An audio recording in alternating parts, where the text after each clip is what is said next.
हरिओम. श्री विष्णू सहस्रनाम श्रीराम कोल्हटकर यांनी केलेले निरूपण. वसुमनाः. वसु म्हणजे संपत्ती, ऐश्वर्य, प्रशस्तता. ज्याचे मन ऐश्वर्यशाली, प्रसन्न आहे, म्हणजेच कामक्रोधादी विकार वा कृपणता, निष्ठुरता असे दोष ज्याच्या मनाला स्पर्श करीत नाहीत. ज्ञान, वैराग्य, ऐश्वर्य, यश, श्री, औदार्य अशा गुणांनी जो युक्त त्याला भगवान म्हणतात. अशी भगवंत या शब्दाची व्याख्या संस्कृतमध्ये आहे. व्यावहारिक जगात जो ऐश्वर्यशाली, धनवान म्हणून गणला जातो त्याच्या चेहऱ्यावर आपणास कधीच प्रसन्नता दिसणार नाही. किंबहुना निष्ठुर दिसणारा चेहरा, कृपणताच चेहऱ्यावर दिसून येते.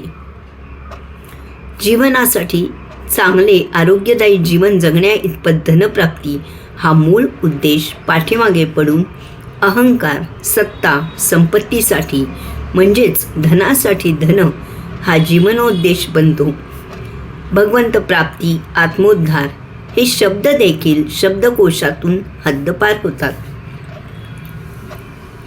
पण भगवंत कसा आहे तर तो तुम्हाला देखील ऐश्वर्यवान, प्रसन्न बनवणारा आहे. भक्तिरूपी एक दाणा जरी आपण पेरला, भगवंताच्या बँकेत ठेव म्हणून जमा केला, तरी दाण्यांनी भरलेले कणीसच आपल्याला तो व्याज म्हणून देणारा आहे. तो देत असलेल्या प्रेम, शांती, प्रसन्नता, आनंदाच्या व्याजाचा देखील आपणास हिशोब ठेवणे जमणार नाही. लौकिकदृष्ट्या तुकोबांचा संसार जरी आपणास ओढगस्तीचा वाटला तरी ते आनंदाचे डोही, आनंद तरंग असे उत्स्फूर्तपणे कसे म्हणू शकतात, ही विचार करण्याची गोष्ट आहे.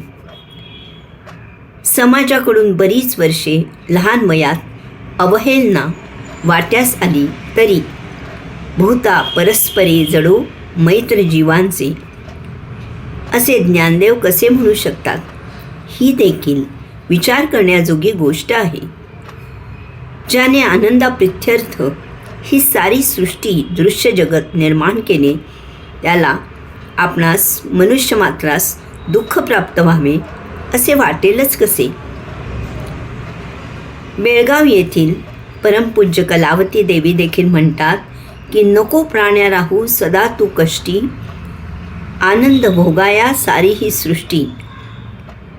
भगवंताला अभिप्रेत असलेले ऐश्वर्य, संपत्ती, प्रशस्तता मिळवण्याचा राजमार्ग कोणता ते आपण संतांना विचारूया.